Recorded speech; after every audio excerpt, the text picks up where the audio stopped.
고린도후서 6장 1절로 10절 말씀을 다 함께 큰 목소리로 합독합니다.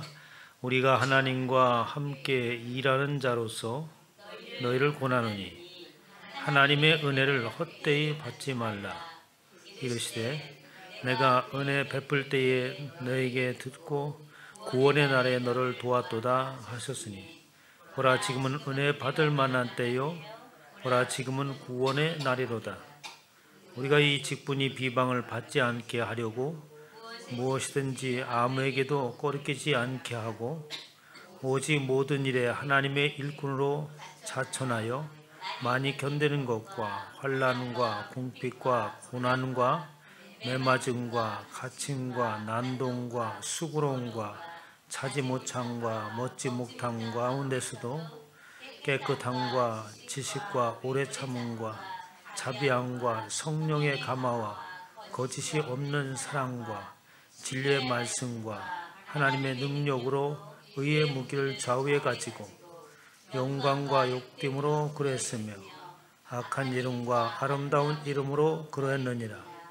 우리는 속이는 자 같으나 참되고 무명한 자 같으나 유명한 자요 죽은 자 같으나 보라 우리가 살아있고 징계를 받는 자 같으나 죽임을 당하지 아니하고 근신하는 자 같으나 항상 기뻐하고 가난한 자 같으나 많은 사람을 부욕하게 하고 아무것도 없는 자 같으나 모든 것을 가진 자로다. 아멘.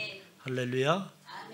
이 시간에 하나님께서 저와 여러분에게 주시는 말씀은 고린도후서 6장 1절로 10절 말씀으로 많은 사람을 부욕해 하는 자라는 제목으로 하나님의 말씀을 선포하도록 하겠습니다. 부욕해 한다라고 하는 것은 쉽게 말해서 부자가 되게 한다 라는 말로 이해가 됩니다만 그보다도 많은 의미가 포함되어 있습니다. 부욕해 한다라는 것은 뭔가가 가득 채워졌다는 얘기인 거죠. 그리고 그 채워짐을 느끼는 겁니다. 우리 사람의 마음이라고 하는 것은 이 끝이 없어요. 그래서 어떻게 채우고 채워도 늘 부족하게 느끼는 것이 사람의 마음입니다. 밑빠진 독같이 아무리 채워도 또 아무리 먹어도 목마른 것처럼 인생이 그렇게 가라며 살아가는 거죠. 그런 의미에서 볼 때에 부유하다라고 하는 것은 모든 면에서 흡족하다, 만족한다, 누리며 산다라는 의미가 그 속에 포함되어 있습니다. 외적인 것들이 아무리 많이 쌓여 있을지라도 그것에 대한 만족과 흡족함이 없는 삶이라면 무슨 의미가 있겠습니까? 아무런 의미가 없는 거죠. 그런데 저와 여러분들 하나님께서 부르시고 우리를 향해서 말씀하시기를 너희는 많은 사람을 부유하게 하라 라고 이렇게 말씀하고 있습니다. 저와 여러분들이 다른 사람들을 아주 부자로 만들래요. 마음의 부자가 되게 하라는 거죠. 여러분 외적인 것이라고 하는 것은 어떻게 이루어지는가 라고 하는 것을 우리가 말한다면 모든 사람들은 외적인 것들이 이루어지고 쌓여지고 풍족하기를 원합니다. 그런데 사람들은 방법을 몰라요. 그저 애쓰고 노력하면 이루어지는 줄 압니다. 그러나 저와 여러분의 마음이 먼저 풍성해야 되는 줄 믿으시기 바랍니다. 모든 것에 만족감을 느끼고 그 안에 기쁨을 느끼고 감사와 평안이 우리 마음 가운데 있을 때에 저와 여러분이 원하는 외적인 것들이 채워지는 거예요. 부자로 살고 싶으면 먼저 마음이 부유해지기를 주님에 축원합니다. 이런 여러 가지 의미에서 너희는 많은 사람들을 부욕해 하라 라는 제목으로 하나님의 말씀을 선포하고자 합니다. 지난 시간에 예수님께서 우리에게 말씀하시죠. 사도 바울을 통하여서 너에게는 아주 귀한 직분을 주었다라고 말씀을 하셨습니다. 저와 여러분들이 이곳에 예수 그리스도를 믿노라고 이곳에 와 있는 것은 하나님의 부르심 가운데 와 있는 겁니다. 저와 여러분이 아이고 오늘 교회 나가봐야지, 내 마음이 내가 그렇게 결단해서 교회에 나오는 것이 아니라 이미 하나님께서는 우리의 자신들을 여러 가지 환경과 여건을 통하여서 우리를 부르고 계셨어요. 그리고 어느 날 이곳에 오도록 하나님께서 오래전부터 예배해 놓으셨습니다. 이곳에 부르신 것은 그렇게 하나님께서 오래전부터 말씀을 하셨는데 우리는 듣지 못하죠. 왜? 그 말씀이 참 이 구약에 나오는 것처럼 하나님께서 나타나셔서 천둥과 번개를 동반하면서 그 우렁차고 위험스러운 목소리로 하나님의 음성이 들리면서 누구야? 라고 이렇게 부르면서 얘기를 한다면 모든 사람들은 아이고 하나님 하면서 말씀을 듣겠죠. 혹시 그런 음성을 듣기를 기대하는 분이시라면 일찌감치 접어버리시기를 바랍니다. 절대로 그런 음성 안 들려요. 하나님께서는 말씀을 완성하시고 성경을 통하여서 하나님의 말씀을 선포를 하십니다. 그리고 하나님께서 계획하시고 우리를 그 말씀을 통하여서 부르세요. 우리의 삶의 모든 여건과 환경을 통해서 부르십니다. 그러면 하나님께서 우리 부르신 목적이 뭐냐라는 것을 사도 바울이 설명하는 거예요. 왜 예수를 믿게 하느냐? 도대체 왜 교회에 나와서 신앙생활을 하게 하는가? 여러분에게 묻는다면 여러분들은 뭐라고 대답을 하겠어요? 왜 교회 나옵니까? 라고 물으면 뭐 여러 가지 원인이 있겠죠. 내 앞에 놓여지는 문제요, 또 나의 연약함이요, 질병이고 갖가지 필요한 것들이 하나님의 은혜로 채워졌으면 나는 바람에서 나오는 마음들이 많이 있어요. 그러나 그것들 먼저 우리에게 해야 될 일들이 있습니다. 그것들은 이미 하나님께서 우리 모든 사람들에게 누릴 수 있도록 다 베풀어 놓으셨어요. 하나님께서 이 상 우주 만물을 창조하실 때, 저와 여러분들 지으실 때 그 순서를 보면 알 수 있습니다. 이 땅의 모든 것을 다 만드시고 그리고 나서 맨 마지막에 사람을 만들죠. 그리고 그 사람을 통하여서 모든 것을 다스리게 하셨습니다. 결국 그 모든 것은 누구의 거라는 거예요? 사람의 거라고 하는 겁니다. 저와 여러분의 것이라고 하는 거죠. 그런데 사람들은 어느 날 그 모든 것을 잃어버리고 말았어요. 어떻게? 하나님을 잊어버림으로 인하여서 그에게 주신 모든 것들을 잃어버리고 말았습니다.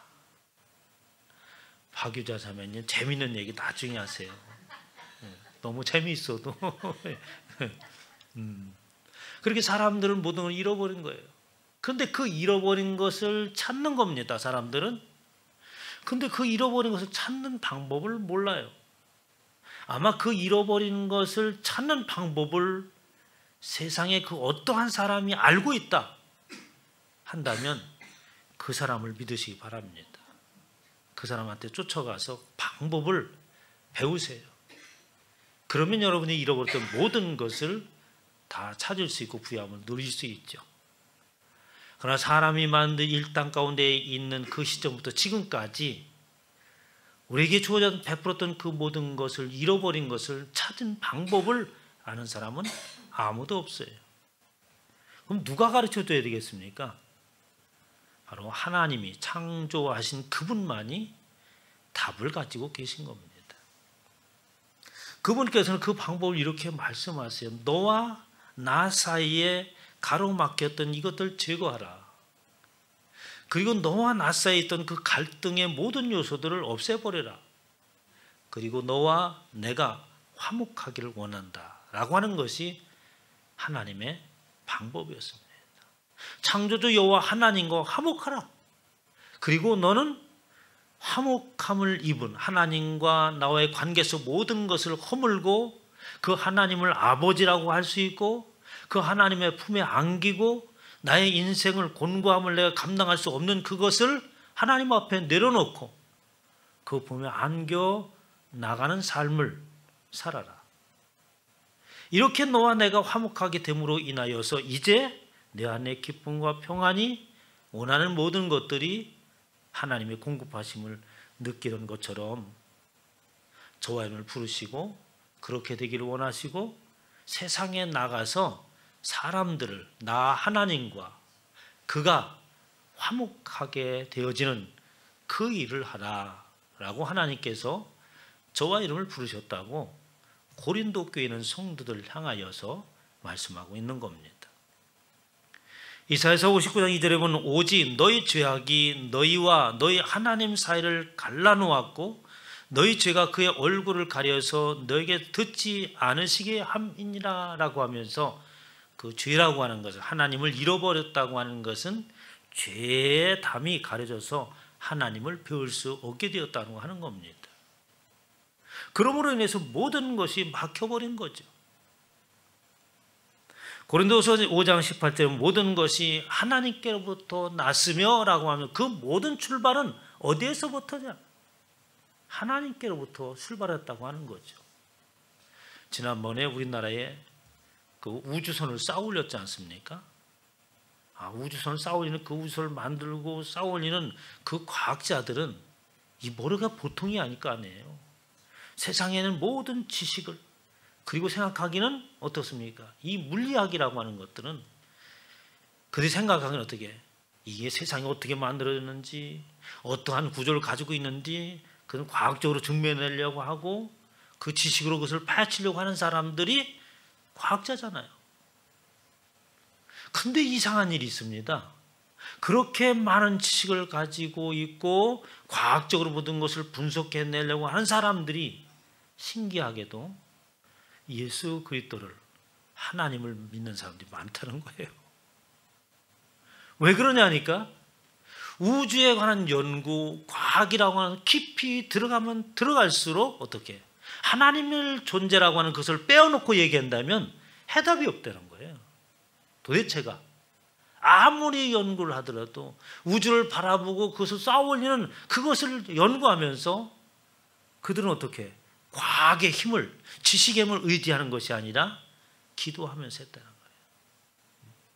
이것은 우리의 힘으로 되는 게 아니다. 알면 알수록 이 하나님이라고 하는 존재를 더 크게 느끼는 거죠. 하나님을 모르는 분들은 오히려 무지한 자들이라고 말할 수 있습니다. 그래서 하나님은 모든 것은 나에게로부터 나왔다. 그 하나님께로부터 나왔다고 하는 것을 부정할 수 있는 사람 한번 얘기를 해보세요. 어떻게 부정할 수 있습니까? 반대로 아무도 부정할 수 없어요. 어떤 논리도 제시하지 못합니다. 하나님께로 나왔다고 하는 것은. 그가 그리스도로 말미암아 우리를 자기와 화목하게 하시고 하나님은 그러한 우리를 그 문제를 하나님과 불화한 상태 악으로 인하여서 가로막혀진 그 상태를 해결하는데 도대체 방법이 없는 거예요. 사람의 지식과 방법으로는 하나님과 사람 사이에 있던 그 악으로 인한 죄로 인한 그 모든 것을 치워버릴 수 있는 방법이 없는 겁니다. 그 스스로 하나님께서 그 방법을 제시를 하죠. 하나님과 나와 화목하게 하기 위해서 누구를 예수 그리스도라고 하는 그분을 중간에 세우는 거예요. 그래서 그리스도로 말미암아 하나님과 나 사이의 관계를 화목하게 하셨다. 우리 그리고 우리에게 화목하게 하는 직분을 주신 것이다 하는 거예요. 여러분 예수 그리스도를 믿는다고 하는 것이 이게 얼마나 귀한 것인가. 하나님의 말씀 모르는 분들은 세상에는 예수를 믿는 사람들을 바라보는 사람들은 저 사람들은 왜 교회 가서 저러는가 아마도 위로를 받기 위해서 뭐 인간이 해결할 수 없는 문제들 누구나 다 인간이 연약하니까 신을 의지하고 싶어서 교회 가겠지 이렇게 생각을 합니다. 그러나 사랑하는 성도 여러분 우리는 그런 수준에 의해서 이곳에 앉아있다면 큰 문제이죠. 우리 자신을 어떻게 비참하게 만드는 겁니다. 하나님은 그렇게 우리를 부르시는 게 아니라 아주 놀라운 일을 우리에게 맡기셨다는 거예요. 하나님만이 할 수 있는 그 일을 우리를 부르시고 세상에 있는 사람들을 향하여서 나 하나님과 화목하게 하는 그 일을 내가 하게 하려고 저와 여러분이 그 일을 하게 하려고 부르셨다는 거죠. 이런 일보다 더 귀한 일이 세상에 또 있겠습니까? 하나님께서 그리스도 안에 계시사 세상을 자기와 화목하게 하시며, 예수 그리스도 안에 그분이 하나님이고 그로 인하여서 하나님과 화목한 관계를 특이 하시고 그들의 죄를 그들에게 돌리지 아니하시고 화목하게 하는 말씀을 우리에게 부탁하셨느니라. 화목하게 하는 직분을 주셨고 그 화목하게 하는 직분을 이루기 위해서 성경이라고 하는 화목하게 하는 그 말씀을 우리에게 주셨다. 아주 논리 있게. 여러분, 예수 그리스도를 믿는 것은 그냥 믿는 게 아닙니다. 논리가 있어요. 구원에 대한 논리가 있는 겁니다. 그냥 예수 믿으면 됩니다. 이렇게 아닌 거예요. 분명한 아주 체계가 있는 논리를 가지고 있는 겁니다. 그럼 우리가 그리스도를 대신하여 사신이 되어 사자가 되어 또 대사가 되어서 하나님이 우리를 통하여 너희를 권면하신 것 같이 그리스도를 대신하여 간청하노니 너희는 하나님과 화목하라. 그리고 화목하게 하는 직분을 가지고 화목하게 하는 그 말씀을 우리에게 부탁하신 것을 가지고 세상에 나가서 하나님과 화목하게 하라라고 말씀을 하셨습니다. 이어서 오늘 본 말씀 6장에 넘어오죠. 6장에 넘어와서는 이제 화목하게 하는 직분이라고 하는 그것을 새롭게 또 말씀하십니다. 1절에 보면 한번 읽어볼까요? 시작. 우리가 하나님과 함께 일하는 자로서 너희를 권하노니 하나님의 은혜를 헛되이 받지 말라라고 말씀하시는 거예요. 그러면 우리를 또한 뭐라고 계시냐니까 이제 한 차원을 더 높입니다. 너희는 하나님 나와 사람 사이를 화목하게 하는 자가 되기 위해서 너는 나와 화목하라. 그리고 하나님께서 부탁하신 화목하게 하는 그 말씀을 가지고 세상에 있는 사람들과 하나님이 화목하게 하라. 그것은 바로 너는 따로 일하고 나는 하나님은 따로 있는 것이 아니라 저와 여러분을 향하여서 뭐라고? 하나님과 함께 일하는 자라고 얘기하는 거예요. 여러분, 누구와 함께 세상을 살아가고 있고 지금 여러분과 함께 일하고 있는 자가 누굽니까? 여러분과 함께 어떤 조직을 가지고 살아가고 있는 자가 누구예요, 여러분? 누구나 다 세상 속에는 조직이라고 하는 것이 있어요. 그 안에 포함되어 있죠. 지역이라는 것도 있고 그 하나의 조직이에요. 번호동이라고 하는 그 안에 동장을 비롯해서 모든 하나의 조직들이 다 있고 그 안에 수많은 조직들이 있습니다. 그 안에 내가 포함되어 있는 거예요. 나는 혼자 살아갈 수 없죠. 누군가와 같이 살아갈 수밖에 없는 존재입니다. 같이 산다고 하는 것은 또 같이 일한다고 하는 거죠. 그리고 우리에게 물을 때 당신은 누구하고 일하고 있습니까? 당신은 누구와 손잡고 있습니까? 라고 물을 때에 여러분 자신 있게 난 누구와 손잡고 누구와 함께 일한다 라고 말할 수 있는 사람이 있나요? 있어야 됩니다. 네? 난 누구와 함께 일하고 있냐? 박유자 성도님, 나는 동장하고 함께 일합니다. 번호동의 최고의 높은 사람 동장하고 함께 일합니다. 그래요? 대단하십니다. 이럴 거 아니에요? 당신 누구와 함께 일합니까? 우리 목사님하고는 함께 일해요. 근데 하나님이 말씀하시기를 너는 나와 함께 손을 잡고 나와 함께 일하는 자가 되고 너는 나와 동역하는 자다. 그렇게 말씀하시는 거예요. 너 혼자 일하는 게 아니야. 우리로 하여금 세상에 그냥 내보내는 것이 아니라 예수님께서 제자를 내보낼 때 뭐라고 해야 됩니까? 예수 그때 이름을 주시죠. 그분이 가지고 있는 권위와 권세와 그것을 이름하는 겁니다. 그리고 내가 너와 함께 하리라고 말씀하셨어요. 하나님은 예수 그리스도는 먼데 있는 분이 아닙니다. 교회 나오는 것은 그분을 발견하게 나오는 거예요. 여러분의 인생의 문제는 예수 그리스도를 만나면 해결돼요. 다른 곳에서 방법이 없습니다, 여러분. 노력해서 된다고요? 세상에 좋은 스펙을 가지고 있으면 해결된다고요? 그 사람들 역시 똑같이 뭔가를 이루기 위해서 발버둥치며 살아가는 인생들이에요. 위치와 앉아있는 자리가 방법이 다를 뿐이지 모든 사람은 똑같이 그렇게 살아갑니다. 지혜과를 막론하고 다 인생이 그렇게 사는 거죠. 그렇게 목매이면서 자기의 인생을 어떻게 해보려고 뭔가가 가치 있는 일을 하려고 세상에 태어났다가 나름대로 어떤 이름이라도 남기고 싶어서 사람들은 발버둥치잖아요. 인생의 문제는, 인생의 성공은 예수 그리스도를 만날 때에 비로소 인생을 성공할 수 있어요. 왜? 참다운 가치관을 발견했기 때문에 그렇습니다. 인생에 있어서 어떤 것이 가장 가치 있는 일이냐 라는 것을 먼저 발견해야 되죠. 그래야 어떻게?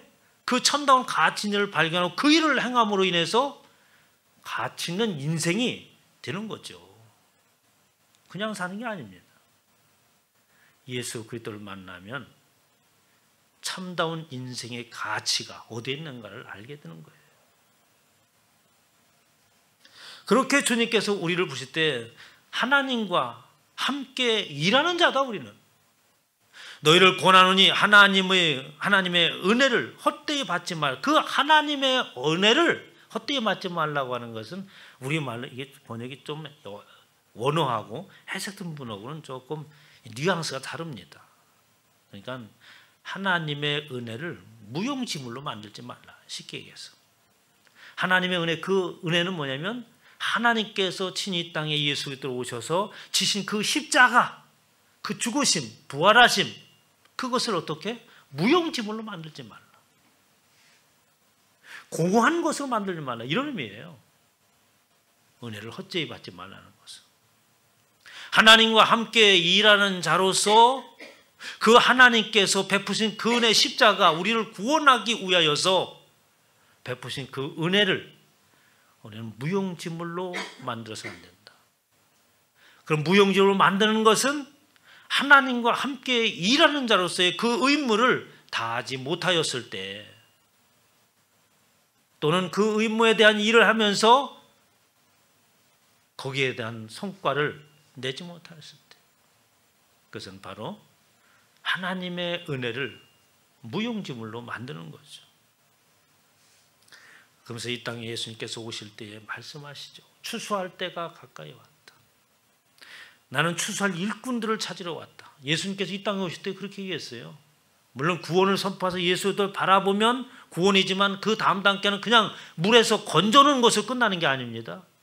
구원을 받았다고 하는 것은 물에서 건져놨다고 하는 의미가 가지고 있어요. 사망에서 생명을 옮겼다고 하는 것입니다. 사망의 바다에서. 그런데 주님께서 우리를 그렇게 건져내시고 너 이제 네 갈 길로 가 건져내서 이렇게 얘기하는 게 아니에요. 그렇게 건져내시고 우리를 어떻게? 당신의 일꾼이요 함께 일하는 자요 하나님의 동역자로 하나님께서 세우십니다. 누가복음 10장 2절에 이르시되 추수할 것은 많되 일꾼이 적으니 그러므로 추수하는 주인에게 청하여 추수한 일꾼들을 보내주소서 하라라고 하면서 하나님께서 추수한 그 일꾼들을 위해서 우리가 세우고 그분을 발견하고 함께 일할 자를 찾게 하시 이런 말이죠. 우리는 하나님의 동역자들이요 너희는 하나님의 밭이요 하나님의 집이라. 하나님께서 뜻하신 바의 결과를 만들어내고 하나님의 임재 촛을 만들고 그런 의미입니다. 밭이라고 하는 것은 뭐예요? 뭔가를 생산해내는 거죠. 생산하는 것은 무엇을? 주인이 되시는 하나님이 원하는 것을 생산해야 돼요. 남의 밭에 아무시나 막 뿌립니까? 일꾼이 가면은 주인이 주는 씨앗을 뿌리게 되잖아요.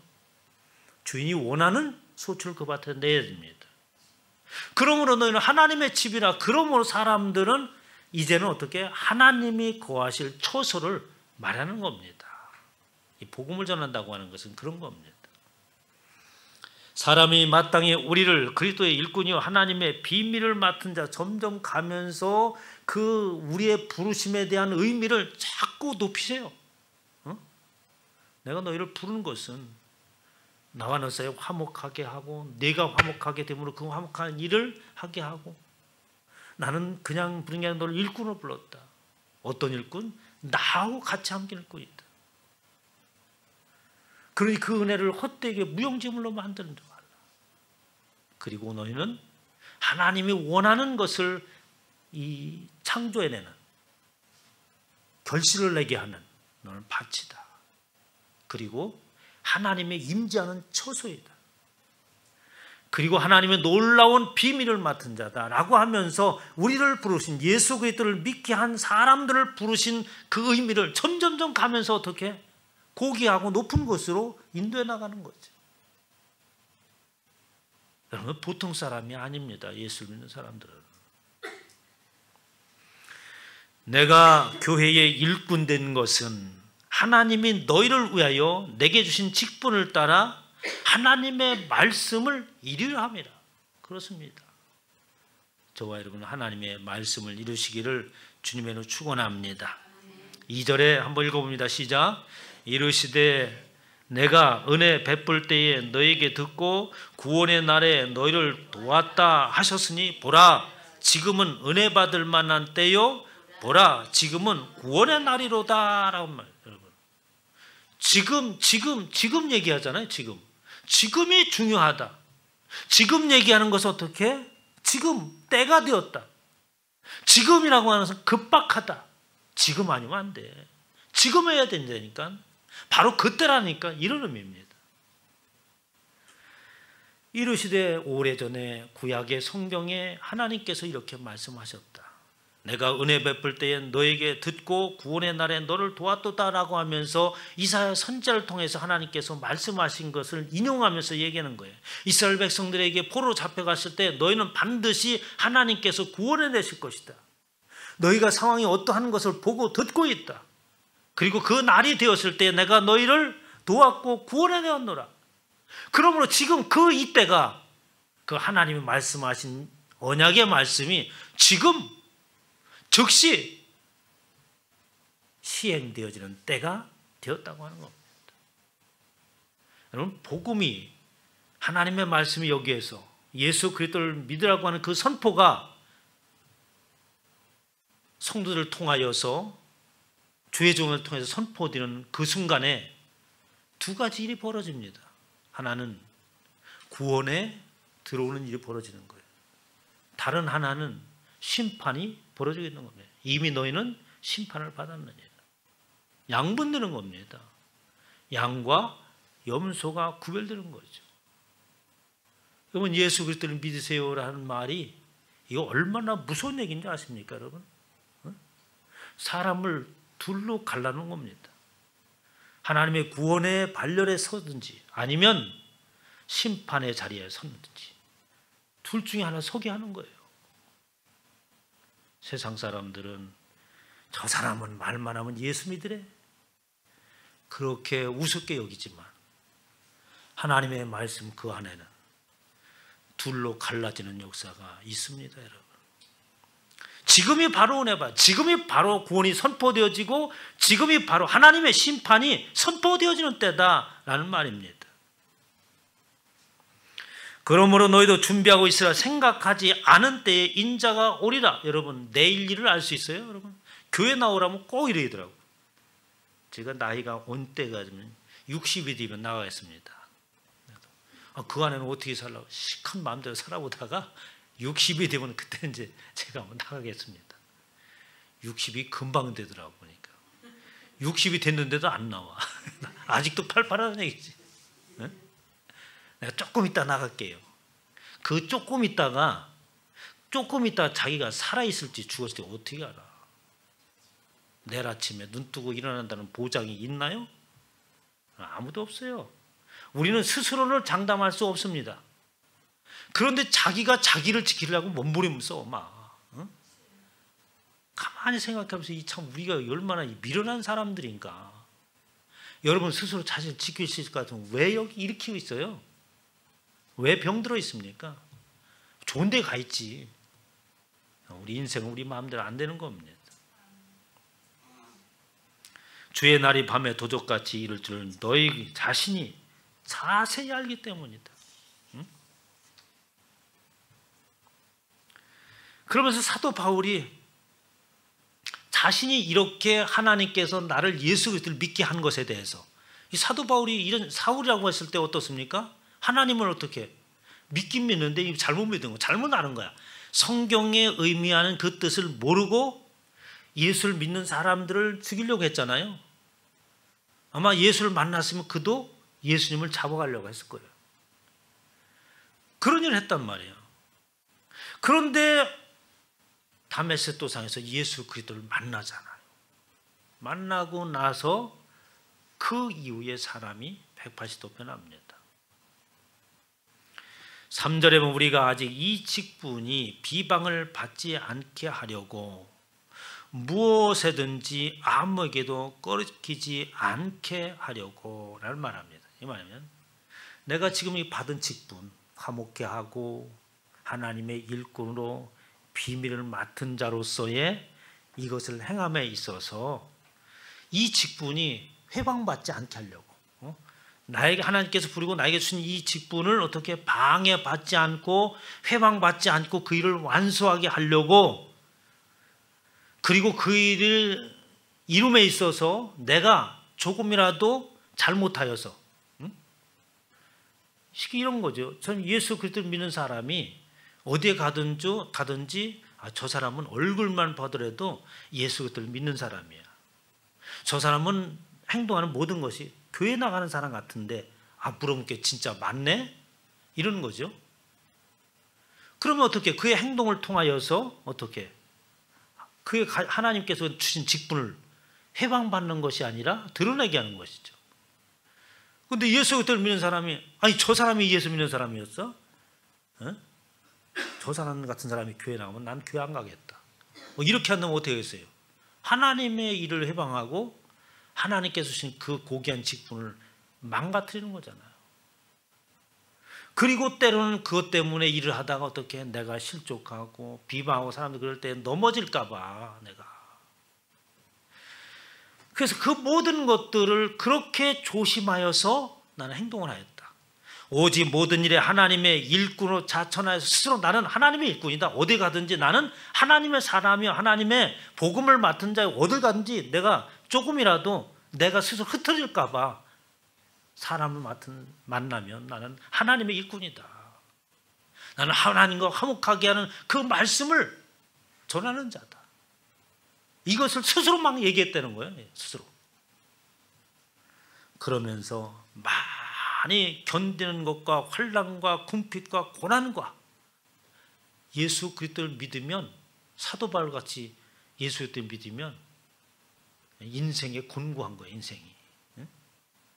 많은 고난과 육체적이고 정신적으로 영적적으로 많은 압박이 억압이 내게 닥쳐왔고 외적으로 수많은 사람들에 의해서 죽을 고비를 매맞고 갇히고 난동 속에 있었고, 그리고 그뿐만 아니라 외적인 것에 의하여서 압박을 받았을 뿐만 아니라 스스로 복음을 전하면서 이 사람은 어떻게 천막을 짓는 일을 했다는 거예요.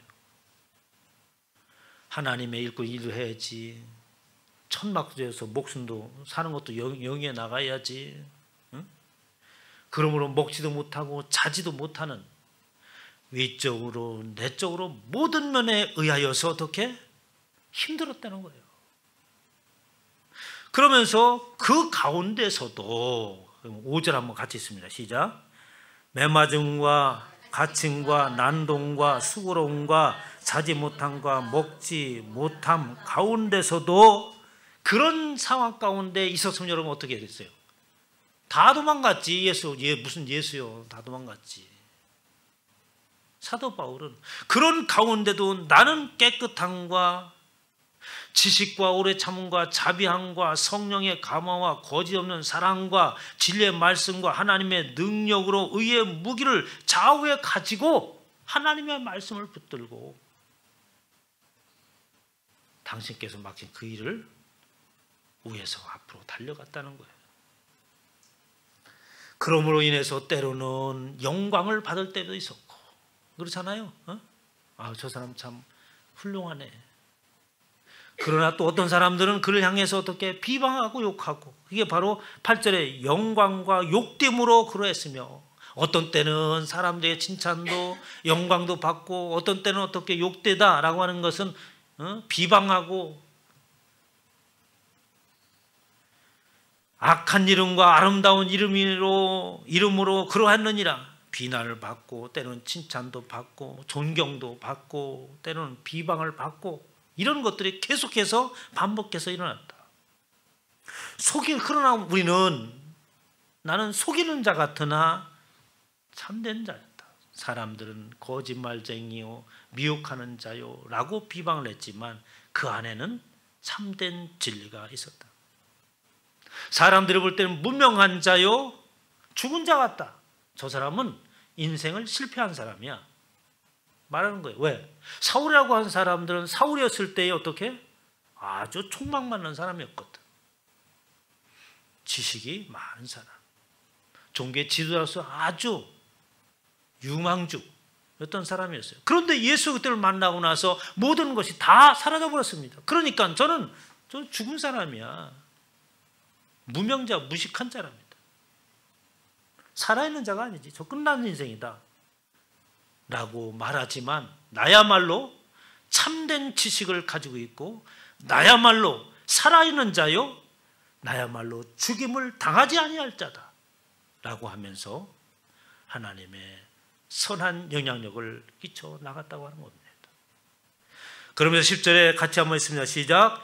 근심하는 자 같으나 항상 기뻐하고 가난한 자 같으나 많은 사람을 부요하게 하고 아무것도 없는 자 같으나 모든 것을 가진 자로다. 여러분, 저와 여러분이 그렇게 되기를 주님의 축원합니다. 맨날 없다고 그러지 마세요. 여러분, 있는 것은 스스로 안에서부터 시작됩니다.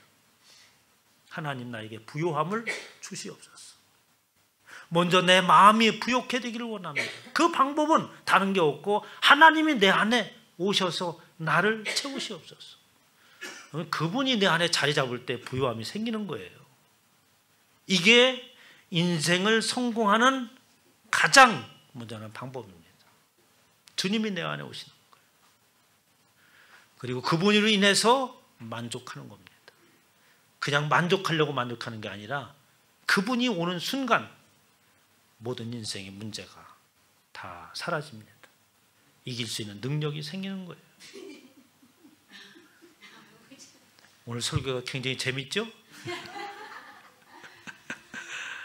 사랑하는 성도 여러분, 먼저 참다운 예수 그리스도를 만나시길 주님의 축원합니다. 저와 여러분 인생의 문제 스스로 해결할 수 없습니다. 다른 사람도 절대로 해결해 주지 못합니다. 예수 그리스도를 만나세요. 기도하겠습니다. 살아계신 하나님, 주님의 은혜를 감사합니다. 우리 이 땅 가운데서 무엇으로 나의 인생의 문제를 해결하려고 하였습니까? 이 땅에서 나는 무엇으로 어떻게 살아가려고 하였습니까? 주님이 내 안에 오셔야 됐음을 이제서야 깨닫습니다. 나의 인생의 문제는 주님이 내 안에 오고 그 주님을 붙들고 의지하고 나의 무거운 짐을 내게 해결할 수 있는 문제를 주님 앞에 내려놓고 하나님의 손을 잡을 때에 비로소 이루어지는 것을 깨닫게 하옵소서. 감사드리며 주 예수 이름으로 기도하옵나이다. 아멘.